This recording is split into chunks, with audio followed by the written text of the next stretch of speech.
Bonjour et bienvenue, je suis ravi d'être avec vous. Je suis Raphaël, un des pasteurs du mouvement Horizon. Nous sommes pour notre deuxième session concernant le témoignage ensemble. Aujourd'hui, la première session, nous avons vu qu'est-ce que c'est témoigner, c'est quoi le témoignage et quelque part, c'est quoi être un témoin. Aujourd'hui, nous allons voir témoigner, d'accord, mais pourquoi ? Pour quelles raisons ? C'est vrai, est-ce que c'est obligatoire ? Est-ce que c'est quelque chose d'important ? Est-ce que c'est quelque chose de profond ? On va voir tout ça ensemble. Donc on a vu premièrement que c'est quelque chose qui devrait devenir naturel. Ce n'est pas un travail, ce n'est pas une fonction. Quoique nous allons voir lors d'un passage de la Bible que c'est peut-être aussi une fonction, mais vous allez voir comment on en parle dans la Bible tout à l'heure. C'est important donc, une fois qu'on sait c'est quoi être un témoin, eh bien que ça se manifeste. Ça ne suffit pas de le savoir, il faut que ça se mette en œuvre. Et je crois que c'est d'autant plus important dans notre temps. On vit des saisons très troublées, très particulières. Je crois personnellement que la fin des temps se rapproche. Je ne ferai pas un enseignement aujourd'hui là-dessus, mais je crois que c'est important de connaître le témoignage de Jésus véritable, le vrai témoignage. Quel est le fruit qu'il va porter ? Comment je vais reconnaître si le témoignage vient de Dieu ou pas, vient de Dieu dans la personne de Jésus-Christ ? On peut retrouver dans Romains chapitre 10, verset 14 et Matthieu chapitre 24 et verset 24, il y a d'autres passages qui en parlent aussi, mais on parle des prodiges de l'antéchrist, celui qui est contre le Christ, contre Jésus. Et ça signifie, entre autres, le témoignage. Dans le passage que j'ai lu, vous verrez qu'on parle finalement d'un témoignage, mais de l'antéchrist. Un témoignage qui n'est pas bon, un témoignage qui est mauvais. Et pourtant, il va être pertinent. Il va ressembler beaucoup à ce que Jésus a fait ou à ce que Jésus va faire. Donc, il va y avoir dans la fin des temps un témoignage contraire. Il va falloir connaître véritablement, avec exactitude, quels sont les signes et surtout quel est le fruit produit par Jésus-Christ. La Bible nous dit qu'il y aura beaucoup de signes, beaucoup de prodiges, beaucoup de miracles, mais il y aura aussi beaucoup de faux prophètes. Et donc même l'antéchrist ainsi que la bête, sans m'étaler dessus, mais on parle aussi de la bête, comment elle sera, qui ça sera, je ne sais pas exactement, mais il y aura des signes et des prodiges qui vont venir de ces personnes-là. Je vais vous lire le passage. Si quelqu'un vous dit « Christ est ici » ou « Il est là », ne le croyez pas, n'y allez pas. De faux messies surgiront, ainsi que de faux prophètes. Ils produiront des signes miraculeux, des prodiges, au point de tromper, si c'était possible, ceux que Dieu a choisis. On le retrouve dans Luc, chapitre 17, Matthieu, chapitre 24, Marc, chapitre 13. À chaque fois, c'est un peu la même chose. Si tu es un élu de Dieu, si tu es quelqu'un que Dieu a choisi, et que toi, tu as choisi Dieu en Jésus-Christ, en retour, attention, même toi, même moi, je vais pouvoir être trompé si je ne suis pas vigilant. Il faudra donc regarder au fruit qui va être produit. Ce fruit, on le retrouve dans Galates, chapitre 5, au verset 22. Le caractère, c'est ça en fait qu'il va falloir regarder. On va devoir s'arrêter sur le caractère. On va devoir s'arrêter sur le véritable fruit. Je vais vous dire le fruit qu'on retrouve dans Galates, c'est l'amour, la joie, la paix, la patience, la bonté, la bienveillance, la fidélité, la douceur et la maîtrise de soi.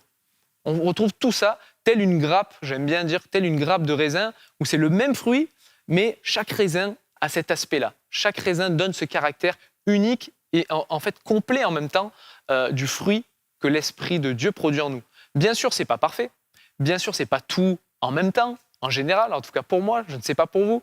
Mais en tout cas, il va falloir regarder ça. Parce que les miracles, les prodiges, un autre passage de la Bible nous en parle, il nous dira « Seigneur, Seigneur, nous avons fait des miracles en ton nom, Jésus, nous avons guéri des malades, chassé des démons. » Mais Jésus va leur dire « Mais je ne vous connais pas. » On connaît une personne quand on connaît son caractère.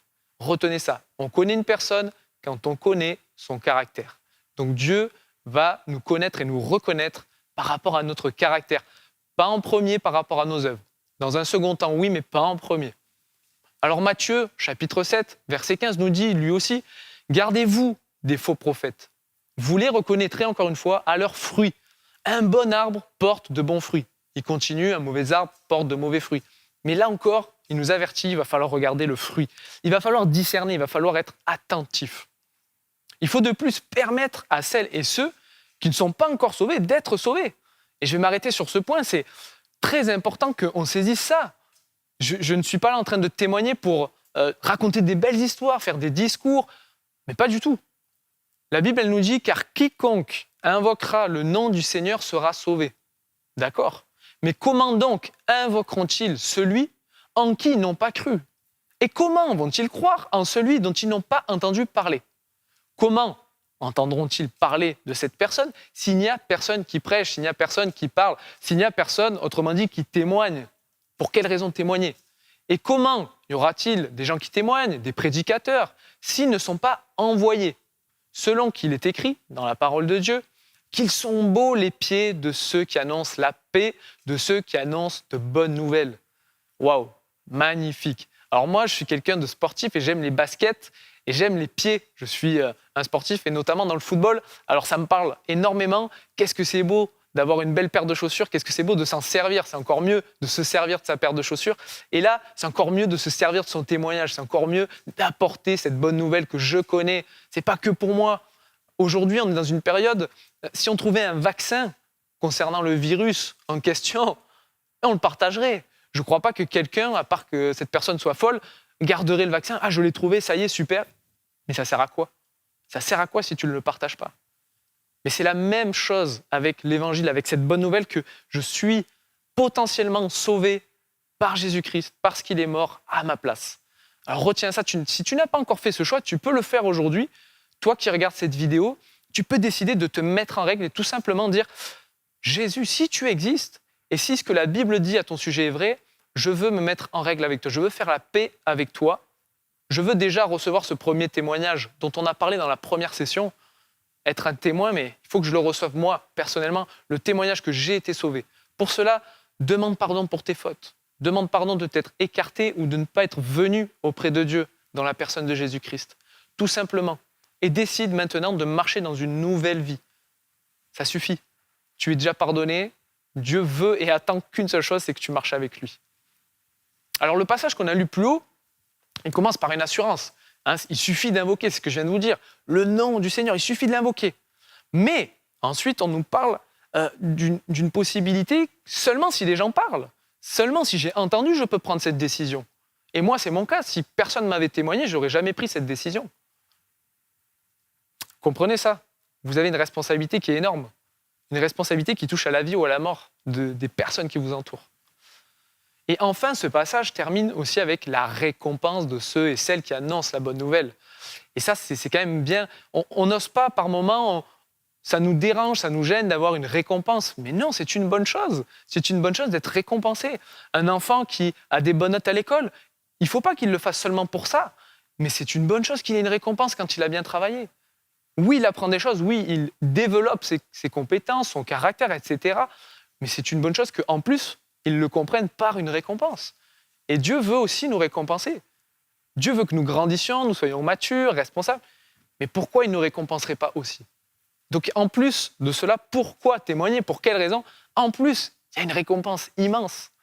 J'ose même pas imaginer dans le royaume de Dieu quelle sera cette récompense. Il y a donc, vous l'aurez compris, un mandat, une mission, un impératif. La Bible, dans 2 Corinthiens, chapitre 5, versets 19 à 20, nous dit « Nous portons le ministère de la réconciliation.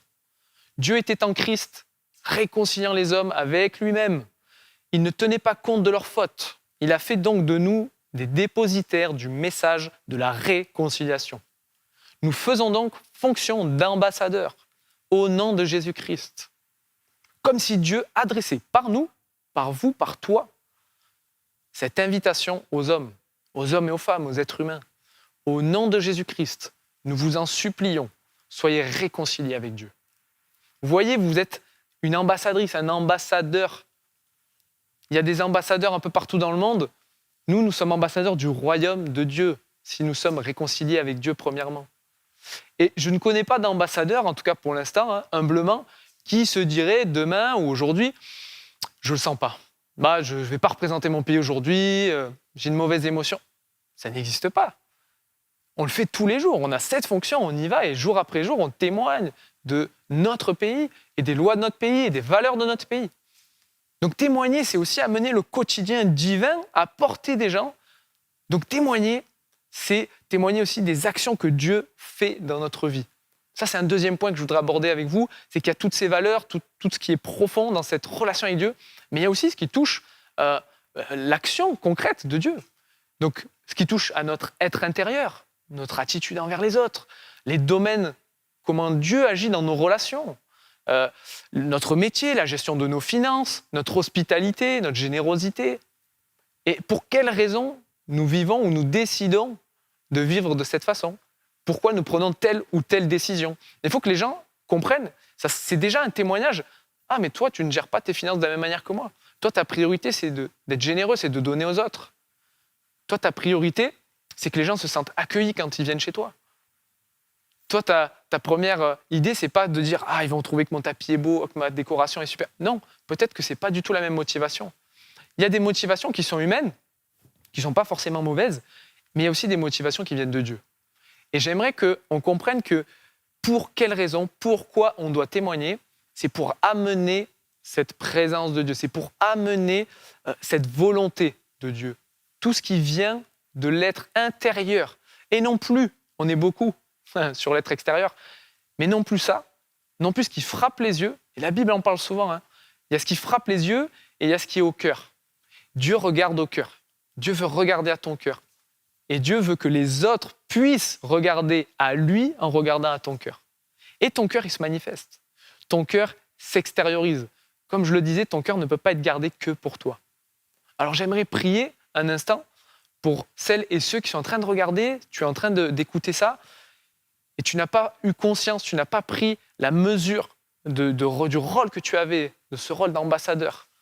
Je prie au nom de Jésus vraiment que tu aies la conviction profonde maintenant déposée en toi, dans tes entrailles, que tu es une ambassadrice, un ambassadeur, quelqu'un qui manifeste vraiment le royaume de Dieu, la principauté divine, qui manifeste l'œuvre aussi de Dieu, de Jésus-Christ, par son esprit.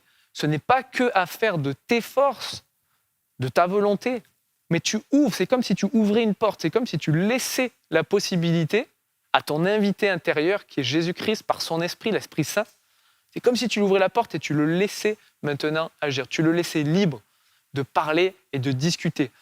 Je prie, j'ai vraiment la pensée pour une personne où, quand tu invites quelqu'un, c'est marrant, tu invites les gens, tu fais la conversation, et tu parles, et tu parles, et tu parles, et tu parles même pour eux. Et je crois que vraiment Dieu veut te dire, laisse-moi un peu parler s'il te plaît. Je crois qu'il veut parler au travers de toi, mais tu ne laisses pas parler. Tu as même une bonne intention souvent, je crois que vraiment je vois cette personne qui est motivée à témoigner, tu es vraiment déjà motivé à témoigner de l'amour de Dieu, mais tu parles trop de toi-même, tu parles. Et Dieu ne peut pas dire ce que lui il a envie de dire. Alors je t'encourage, on le verra dans une prochaine session, mais je t'encourage à réfléchir comment toi tu peux te taire un peu plus et comment tu peux laisser parler Dieu à ta place. Au travers de toi, certes, au travers de toi, oui, mais que ça soit sa pensée, sa parole à lui. Amen. Dans le prochain épisode, la prochaine session, on parlera maintenant d'un peu de comment on peut témoigner. Alors ça ne sera pas exhaustif, on ne verra pas tout, mais comment témoigner. Donc je vous encourage à rester connectés à nos plateformes Bonjour Horizon. N'oubliez pas d'activer encore une fois la petite cloche pour être au courant de nos prochaines sorties. Nous sommes disponibles bien entendu pour échanger sur le sujet avec vous, dans les commentaires de la vidéo ou autre. Et je vous dis à très bientôt.